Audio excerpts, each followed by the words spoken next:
Buenos días, Panamá. Bienvenido a este noticiario matutino en compañía de Hugo Famanía y Lisbeth Calescano. Les damos la bienvenida. ¿Qué tal? Hoy es jueves 5 de septiembre, un amanecer lluvioso aquí en Ciudad Capital, pero llenos de ánimo siempre para acompañarles y ofrecerles toda la información. Y a propósito, hoy nos visita el que fungiera como el primer defensor del pueblo, Ítalo Antinori, el que le dio figura, consistencia, el primer defensor del pueblo de la historia, nos estará acompañando el día de hoy. Las expectativas que él tiene y también cuáles son las funciones del defensor, porque con el tiempo ha pasado a ser simplemente un mediador de conflictos. Para eso nos sirve la Defensoría nada más. Todo eso lo estaremos abordando esta noche aquí, esta mañana aquí en Telemetro Reporta. En efecto, el momento es propicio para conversar con el hombre que forjó, dio los primeros pasos en esta Defensoría del Pueblo. Bienvenido. Muchas gracias, un placer estar aquí. El gusto es nuestro y esperamos contar con mucha ilustración y contraponerlo con nuestra realidad, porque fíjese, la pregunta que tenemos en el Twitter es si será independiente el actuar de la Defensora del Pueblo, porque hay dos cosas que son fundamentales para un defensor: la independencia y la calidad moral para hacer sanciones morales. Entonces, ¿usted qué expectativa tiene? Mire, es que efectivamente la Defensoría descansa sobre un principio moral y cívico, pero la Defensoría tiene poder jurídico. Lo que pasa es que la voluntad de quien ejerce el cargo es lo que va a determinar las cosas. Por ejemplo, el artículo 1 de la Ley 7 de 5 de febrero del 97, que es la que crea la Defensoría del Pueblo, establece un principio muy básico. No sé si podemos poner en pantalla ese artículo 1 de la Ley 7 de 5 de febrero del 97. Mientras lo ponen, yo creo que la observación es válida por una razón. Con el paso del tiempo, nuestra Defensoría del Pueblo se ha convertido en una mediadora de pequeños y grandes conflictos.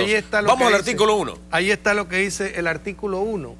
Mire, se crea la Defensoría del Pueblo, no solamente como una institución independiente, que tiene una autonomía funcional y una autonomía financiera, sino que no recibirá, y esto es importante recalcarlo, instrucción de ningún órgano, de ninguna autoridad o persona en el Estado. Es decir, que el artículo 1 le está garantizando a esa institución que su titular es absolutamente independiente. Entonces depende de la voluntad de quien ejerce el cargo. Depende únicamente de eso. Por Independiente. supuesto. Usted puede haber tenido, y trato de interpretar lo que me dice, ese cordón con el gobierno, pero usted puede comenzar borrón y cuenta nueva, sorprendernos. Definitivamente, mire, lo ideal para mí es que un defensor del pueblo no haya pertenecido a ningún partido político. Que sea independiente. Usted fue así, ¿no? Yo fui así. Ni pertenecía ni pertenezco a ningún partido político. Pero yo no quiero menoscabar a aquel que haya pertenecido a un partido político, como el caso de la licenciada Lili Herrera, que es una profesional preparada, y yo creo que una persona que ha pertenecido a un partido político puede hacerlo bien, pero siempre y cuando actúe con independencia, con coraje, con valentía, con energía, con vigor, en defensa del pueblo, porque el defensor del pueblo es un escudo frente a todo el Estado.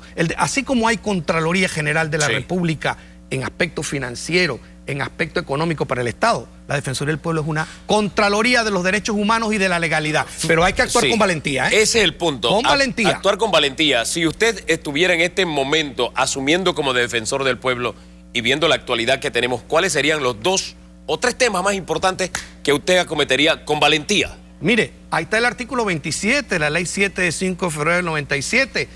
Creo que el único que lo utilizó fui yo, no lo sé, pero me parece. ¿Qué dice ese artículo? Vamos a verlo. Ese artículo también lo tenemos en pantalla. Ese artículo es clave y muy fundamental, porque mucha gente desconoce que el defensor del pueblo tiene la facultad de hacer inspecciones a las dependencias públicas, a cualquier institución pública, y no puede negársele el acceso oportuno a ningún expediente o documento relacionado con la investigación. Vale decir, puede ir a una junta comunal. Ahí está el artículo. Vamos a leerlo, vamos a leerlo. Ahí está el artículo 27.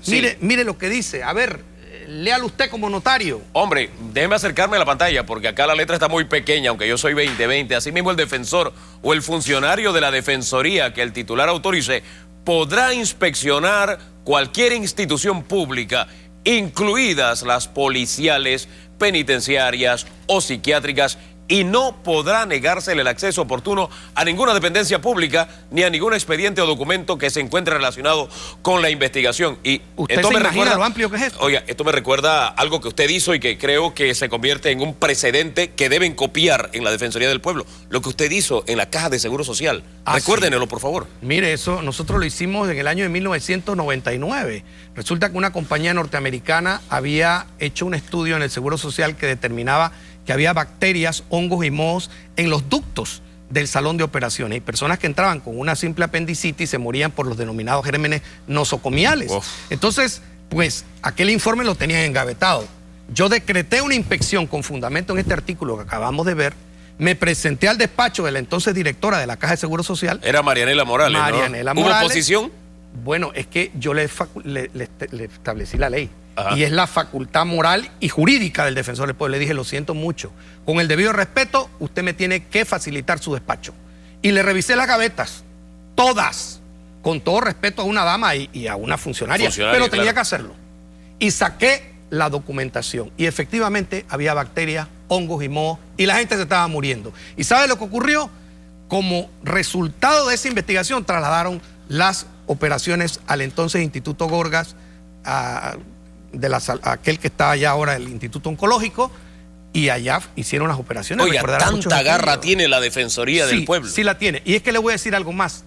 Hay otro artículo que se conecta con el 27. A ver, ¿lo trajimos también? El 35, para que usted vea la otra facultad que tiene el Defensor del Pueblo. Vamos al artículo 35. Mire, también le pido como notario que lo lea. Dice el artículo 35, el titular de la Defensoría del Pueblo podrá poner en conocimiento de la opinión pública nacional el contenido de las investigaciones y resoluciones cuando lo considere útil y oportuno para reparar una violación a los derechos humanos o para denunciar una práctica administrativa irregular. Oiga. Eso es amplio.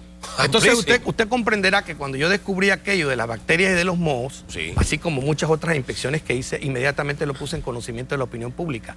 ¿Y quiénes fueron mis más grandes aliados? Los periodistas, el periodismo libre. Por eso la libertad de expresión hay que garantizarla.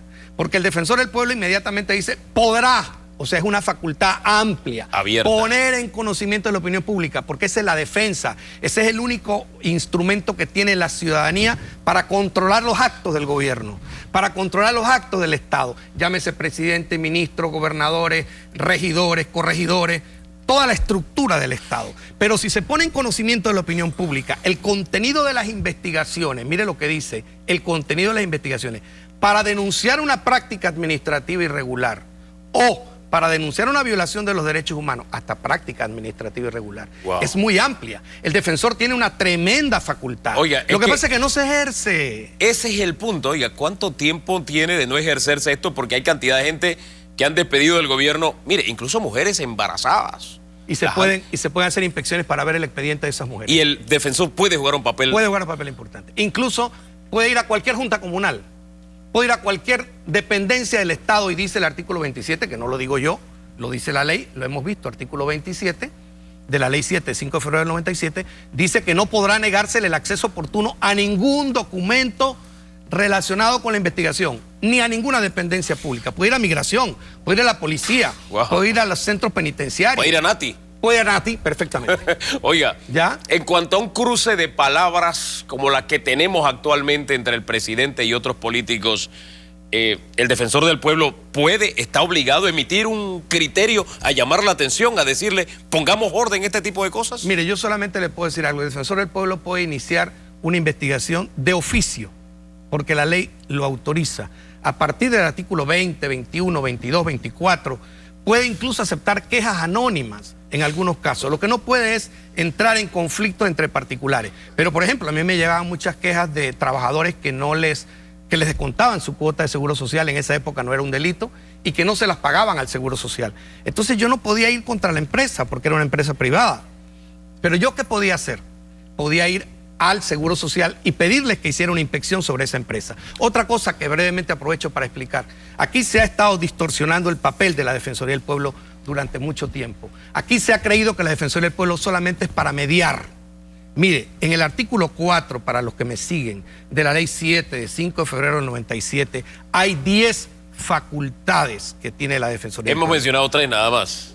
no, hemos mencionado 3 artículos. 3 artículos. Pero las facultades están en el artículo 4, Ajá. que son 10 numerales. La última es mediar siempre y cuando el particular con la administración pública esté de acuerdo en la mediación. Oye, parece que nada más estuviera jugando ese papel. Pero mire usted, yo le voy a pedir a usted como notario, aquí de fe, que me lea los 2 primeros numerales del artículo 4 para que usted vea qué facultades tiene. Permítame, el numeral 1, investigar los actos u omisiones de las autoridades y de los servidores públicos que impliquen violaciones a los derechos establecidos en el título 3 de la Constitución Política. Que ese es el título concerniente a los derechos individuales y sociales y las garantías sociales, que es muy amplio. Y segundo, inquirir sobre actos, hechos u omisiones de la administración pública, incluyendo como tal el órgano ejecutivo, gobiernos locales y la fuerza pública que pudieran haberse realizado irregularmente. Aquí no se habla de órgano legislativo, pero me pongo a pensar en lo siguiente. Hay mucha atención pública sobre el caso Mejía y la posibilidad de que sea enjuiciado por la Asamblea. Bueno, y sea entre telones sobre este caso. ¿Un defensor del pueblo puede pedir y accesar la investigación que tiene la Asamblea? Mire, ¿o no? desgraciadamente, cuando la ley se hizo, que fue muy bien elaborada por una comisión de distinguidas personas que designó, y hay que ser justo, no hay que ser mezquino, que impulsó el presidente Pérez Valladares en su momento, en el año de 1997, con una comisión, había un artículo que facultaba al defensor del pueblo para investigar sobre las deficiencias en la administración de justicia y entrar a investigar ese tipo de aspectos. Pero fue declarado inconstitucional con un fallo que se hizo en 1998. Por tanto, la Defensoría en ese aspecto no puede entrar. Pero sí quiero advertir, tiene poder, la voluntad es lo que debe realizarse. Incluso la Defensoría tiene entre sus facultades promocionar el conocimiento de los derechos individuales y sociales. Nosotros en su momento, mire, publicamos cantidad de informes sobre las sustancias químicas en la bananera, informes sobre los niños sin identidad que están en el área de Río Sereno, que nacen en el lado Tico, informes sobre los sistemas penitenciarios, sobre los sistemas ecológicos. Hicimos más de 60 publicaciones gratis para toda la población. Aquí están.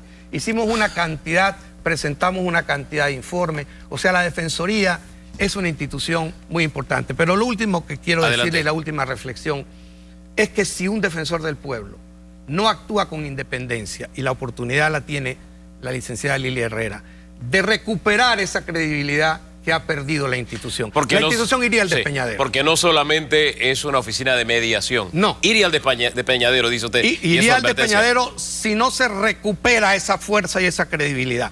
Tiene que investigar, tiene que inquirir sobre los actos, hechos u omisiones que se hagan irregularmente, que violen los derechos humanos, así sea del Ejecutivo. Porque no lo digo yo, lo dice la ley. Artículo 4, numeral 2, numeral 1 y subsiguientes numerales y los artículos que hemos visto. Hago un punto y aparte porque ya usted me aclaró que no puede entrar a investigar lo que se está haciendo en la Asamblea con respecto al magistrado Mejía. Se lo pregunto a usted como jurista, como constitucionalista.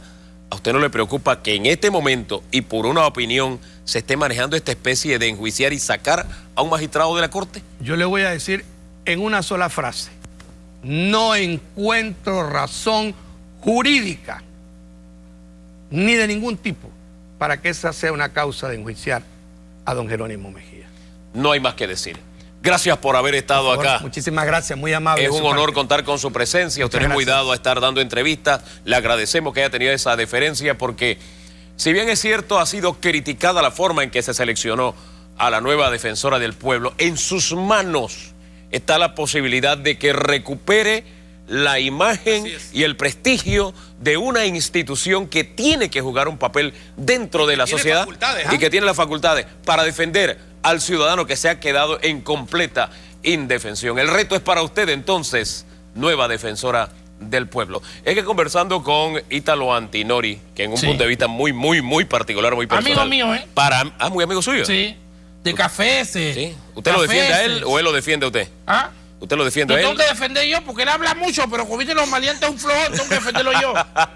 Oiga, es que me acordé del caso de Nicolás Pérez. Sí. Nicolás Pérez era un panameño que fue secuestrado, si mal no recuerdo, con unos senadores, unos políticos colombianos, estaba en manos de la guerrilla y por acción in situ, en el lugar, en el área de la guerrilla, Hasta allá fue el defensor del pueblo para liberar a ese panameño.